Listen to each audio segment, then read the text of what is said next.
Bonjour, welcome to hogVIEW issue 2. Thanks to everyone who viewed last one, really appreciate it. That was my all-time most viewed video, and I couldn't believe it, to be fair, so thank you to everyone who watched that one. Welcome back, and if you're tuning in, let's see if we can get more than that, eh?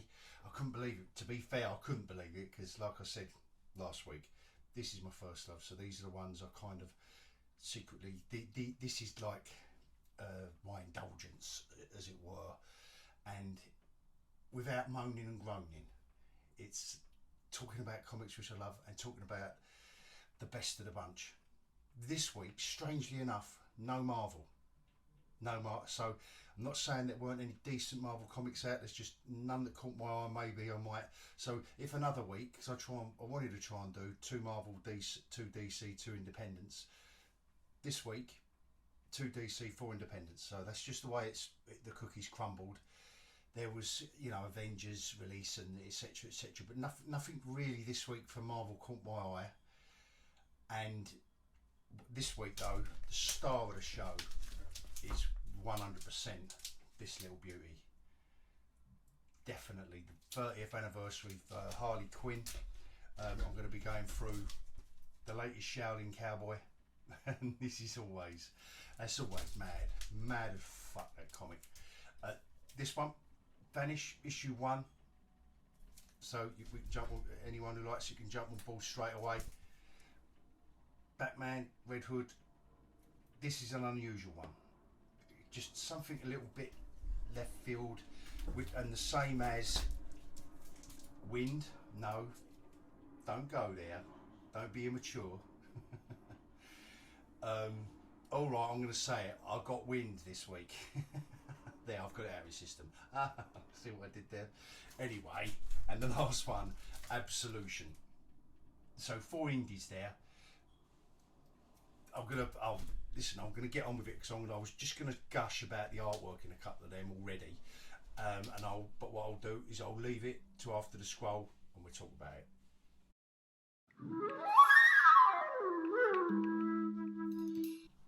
Right, so Red Hood, issue 1, Batman. Now, it's the artwork that drew me into this for this issue 1, because I'm not normally a fan of superhero books where the superhero, and it's not obviously Batman and Robin, but one of the other Robin in it, and this is maybe a minor spoiler, so alert, but I think you would have understood this if you'd lived through the issues, you know, to pick it up in your comic book store. Is I'm not a big fan of superheroes that aren't superheroes. They've got no superpowers, sorry, and the artwork is very nice, just great art, you know, this manga style that I said last week about Future State Gotham.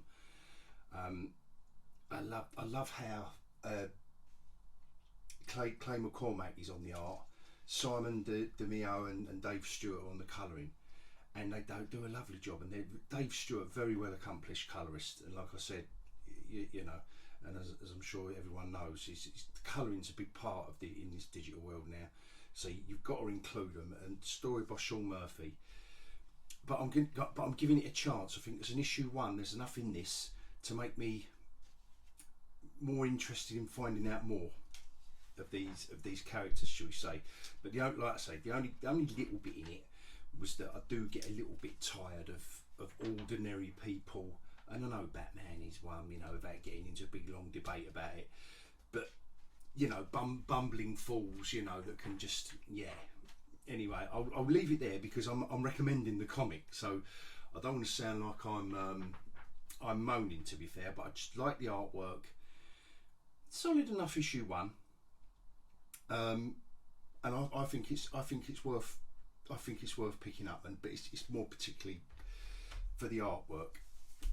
And talking of artwork, now it doesn't come any nuttier than the Shaolin Cowboy. Jeff Darrow, story and art.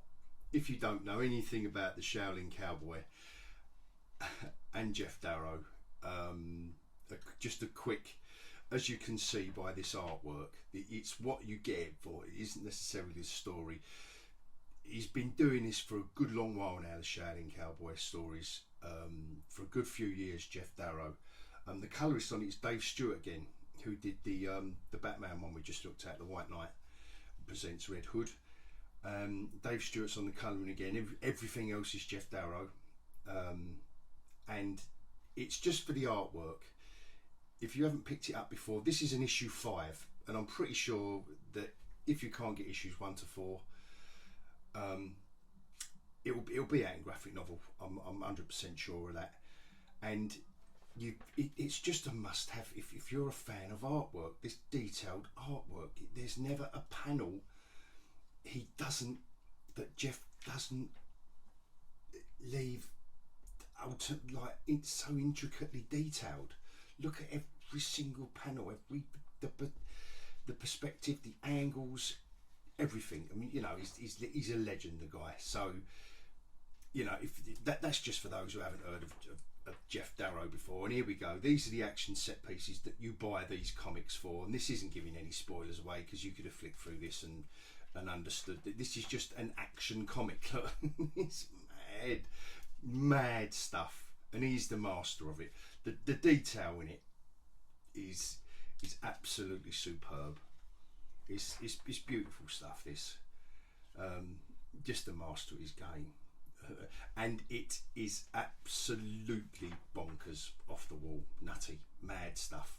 Look, you just flick through action, action, but you know, if you're not so hot on the art and you're expecting some kind of cerebral masterpiece, but you know, I'm not doing him a disservice. I'm just saying it's for the action set pieces. You get this stuff for that Jeff Darrow is renowned for, and it just steams along. And I know it's an issue 5, but it's just it's a good read, and you haven't got to have purchased 30 years of back catalogue to understand it. And you know, there's a couple of variant covers. He's an artist's artist, I suppose, in a way, Jeff Darrow. But anyway, I love it. This one is an issue 3, Absolution, Peter Milligan. Now, as I said last week, where I'm trying to get back to comics, now Peter Milligan is a guy, you know, with a comic CV as long as your arm, going all the way back to the 80s and 2000 AD in England, where I would have first got to know this name. So for me, this was a bit of a treat to see what he was up to nowadays. And good, you know, he hasn't been up to a lot apparently, so I've been told. Like, you know, he hasn't been the most prolific, but he's back now with AWA, and AWA are doing some good stuff. They're doing some good comics. And this, as an issue 3, I was right into it, right into the story. I caught up with what was going on. Bit of a sci-fi kind of, you know, like, I don't want to give too much away, but this artwork, what I wanted to show. Now, if this doesn't remind anyone of Paul Gulacy, who made Shang-Chi famous back in the 70s, and he's done some more modern stuff, I know, and he done Six for Sirius for Epic Comics, but blimey, that was probably 80s as well. And he still kept on going up into the 21st century, but the artwork style by Mike Deodato Jr. With Lee Luffridge on colours, it just reminded me in parts of Paul Gulacy, and then in other parts of Jim Steranko. This art, I just found it really interesting, but a cracking story. Peter Milligan, little kind of sci-fi, kind of techie, cyberpunky kind of story that really cracks along. I like the style, what the artist has done panel wise, to keep us on our toes. Sometimes, you know, cross-cutting one panel, but for silence, you know, like they've done there. It isn't just for silly effects design's sake. They're making it work, the guys. They're making it work, and I really do appreciate something different like this. AWA have done some nice books. I recommended Erratic last week. That was AWA. Yeah, I mean, and then the artwork goes. It goes from Paul Gulacy, Jim Steranko into something more modernish. You know, the photo realist. I don't know how they, you know, what they do to get. You know, this isn't Paul Gulacy or Jim Steranko, but I just like the whole feel of it. I like the book. I really do. It's a properly modern, up to date, slick. And Peter Milligan, I mean, he's always going to give you a story that requires some thought, as opposed to maybe Shaolin Cowboy.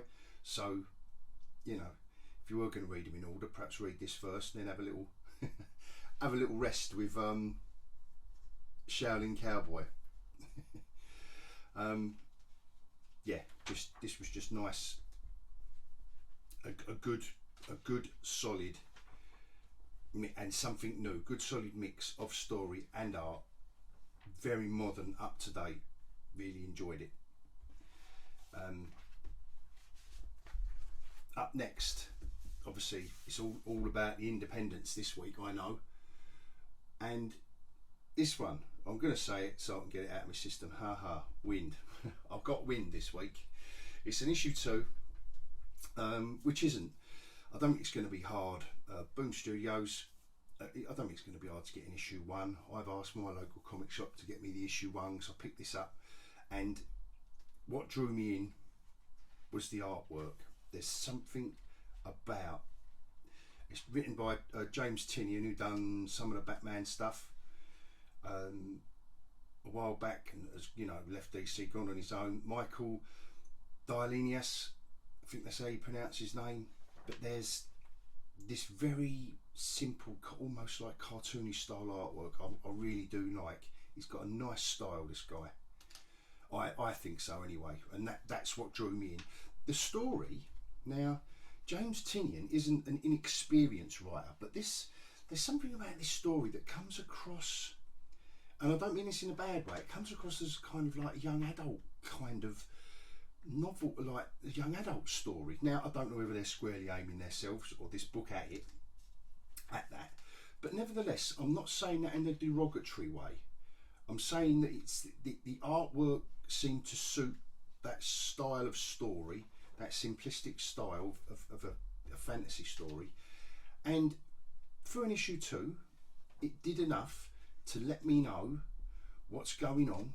Very well written, and it's very nicely, you know, by now you know how much I like the sequential storytelling, and I don't know what these guys have done. This guy's done before, but I've just really enjoyed this one, and it is just a kind of, like I say, very straightforward and easy to follow, you know, but plenty going on, and it was, you know, it's just some nice characters in it.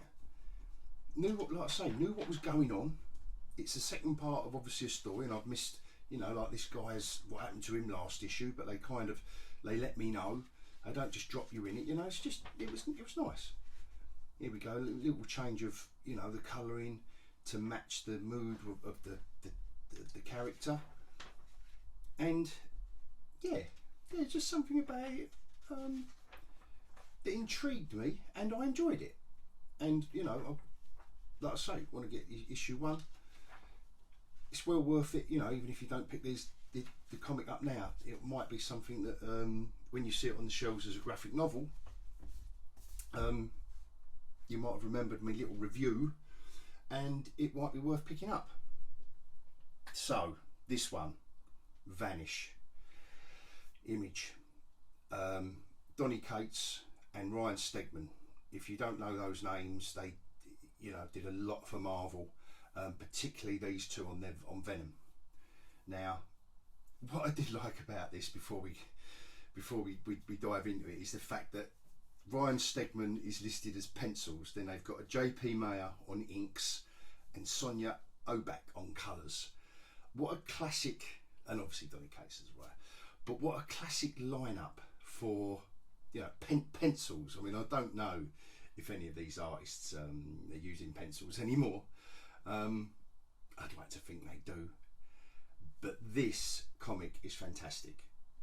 Issue 1, this is great. Absolutely fantastic. And there is something old school about it. Again, it's more of a it's like a fantasy superhero hybrid kind of story in a way. I love it. I love it, and it's a mysterious, you know, fantasy, magic, and superheroes.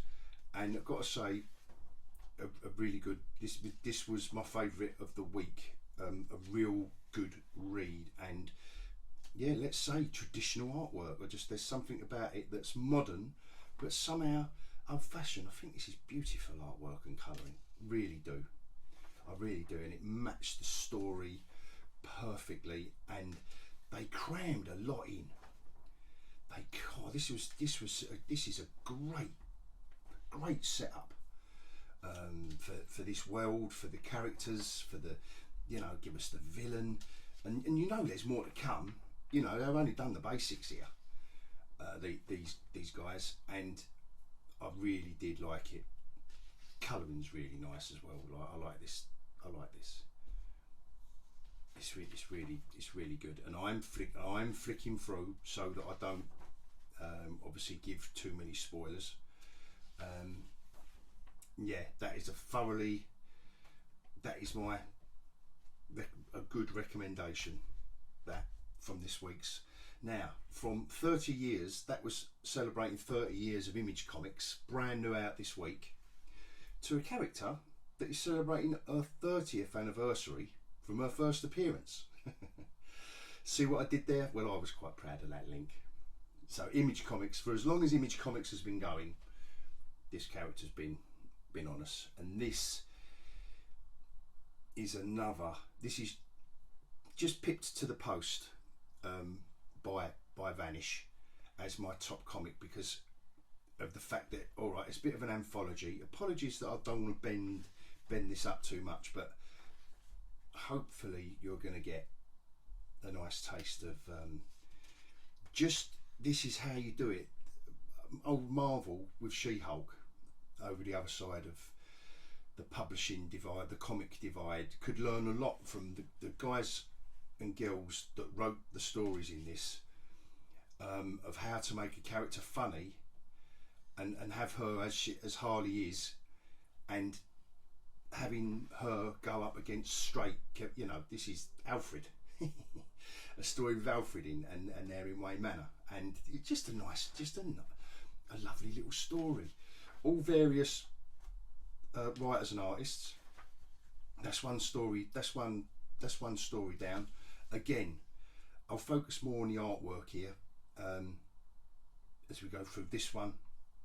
I won't list them all out. I'm pretty sure you can, if you're interested, you could search out who's done the writers, artists, and you know all the duties on this. But again, another one needed.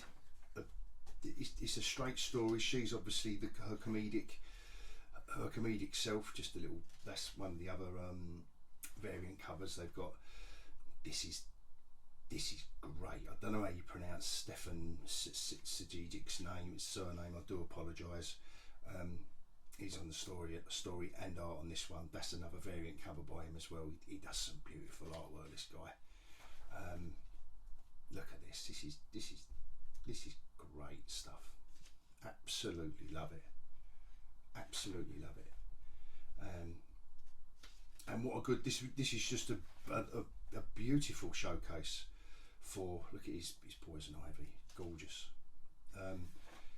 This was just a great showcase for this character. 30 years and still, I would say, still going strong. And then here we go, a different style again. More from the cartoons we come to know and love, but nevertheless still love it. I still love it. It goes, you know, this anthology goes from the sublime to the ridiculous. So it might be that every story, you don't, you know, every story isn't going to be your favourite, but there's going to be something in it for everyone. And with an anthology, that's what it. Another nice. I like the idea that they've put the artwork from all the other covers in this book. I really do like that idea. So the artwork isn't wasted, but this gorgeous artwork needs to be seen. You know, if it's a 1 in 1,000 variant, I don't know what they do in, you know, with these ones, but you know, and again, this isn't the cartoony style. Whoever's the editor on this book has just, you know, has just done the right thing and pasted it nicely in between, you know, the cartoony ones, and then the you know, like the let's call it standard. It isn't standard, is it? Because this is great stuff. These are all people on the top of their game, and again, and then bosh, that's another story done. Then we're back into another different style here. So it's just, yeah, I just think this is a really good idea to show the variant covers. This is nice artwork. It's just nice artwork, crisp. Got everyone involved here. Yeah, it's nice. So, and there's plenty more to come. There's plenty more to come. Like I say, just all the different style. Obviously, that is the cover that I chose. But again, I like, you know, J. Scott Campbell. He's still knocking about. Here we go into another cartoony or not comic strippy, but going back to the roots of it all, which was, don't forget, Batman animated. So nice. It's just good to see. Just good to see that they're mixing it all up in between the more modern stuff. Something for everyone in here. I like this kind of 3D effect here they've done. I wonder if you put a pair of 3D glasses on, that'd show up. So hopefully I'm not giving away. I don't think I am, because the other nice thing is that they're all short stories. I think apart from one, I think one of these stories, because I've only flicked through this, to be fair, and read 3 or 4 of them. I think one of these stories does continue in something, most of them in the end. And then, you know, like I say, from the sublime, not to the ridiculous, it might be doing it a disservice, but nevertheless, you know, stuff like this deserves, have a go. Have a go. Is it a little bit experimental? Yes, it is. Might it get an audience? Yeah. Well, then I'm all for it. Look at this. That's beautiful as well. That's beautiful. And then the last story, Terry and Rachel Dodson. Now, their run on it, I thought, from years and years ago on Harley Quinn, I thought that was it. I thought that's how you do it. That was my kind of, apart from in the Batman animated adventures, this was my Harley, as in for artwork. I mean, obviously, just visually, and this is nice. Like last week with the Adam Hughes, very similar. Terry and Rachel Dodson's artwork I've always found. I don't know why. I don't know if anyone agrees or not, but again, it's like, you know, I know Poison Ivy and her are a thing now, aren't they? So, but I've got no problem with that. And is that another variant cover there? Oh, Talk to the Devil, Adam Hughes. Beautiful artwork. There is something very. There's something about the imagery of Harley Quinn that lends itself to, and Lee Bemidja over here, that lends itself to good artwork. There's something about, I like this, I like the way he's kept this as a cartoony and done this kind of, this full painted stuff that, you know, we know Bemidja for. So that was, there we go. I'll leave you with Bruce Timm Harley Quinn, and I hope you might have seen something there that you might want to pick up that you may not have done before. Let's all get our asses back in the comic shops. Thanks again. See you next time.